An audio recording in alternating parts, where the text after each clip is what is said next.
তো বন্ধুরা আজকে আবার এসে গেছি ধূমকেতু নিয়ে। আর ধূমকেতু নিয়ে কি বলবো, যতটাই বলবো ততটাই কম হয়ে যাবে।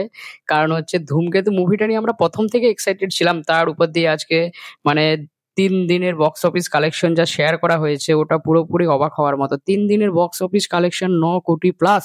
মানে একটা বাংলা মুভি এতটা মার্কেটিং নেবে সেটা ভাই আমরা ভাবতেও পারিনি। আর দেব শুভশ্রীর যে জুটি, মানে ওদের জুটি তো ভাই ১ম থেকেই কি বলবো, যেমন অ্যাক্টিং লেভেল ছিল মুভিতে ১০ বছর আগের মুভি সেটা তোমরাও জানো। আর এখন এই মুভিটা এতটা মার্কেট নেবে আর তোমরা এতটা এক্সাইটেড ছিলে বিশেষ করে মানে ওই মুভিটার জন্য।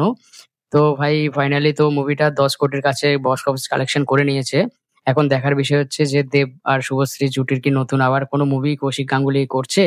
যদি করে ভাই ওটাও ভাই আমরা মানে খুব এক্সাইটেড ওটার জন্য, যে আমরা তো চাই এই জুটিটা আমাদের এখন বেঁচেই থাকে এই জুটিটা। কারণ এই জুটির জন্য আমরা ভাই কি না করেছি। পুরো ১০ টা বছর অপেক্ষা করার পরেও মুভিটাকে আমরা দেখেছি, এত এনজয় করেছি। আর যদি কোনো মুভি আসে নেক্সট পরবর্তীকালে তোমরা এই চ্যানেলে আপডেট পেয়ে যাবে। তো চ্যানেলটাকে সাবস্ক্রাইব করে পাশে থেকো।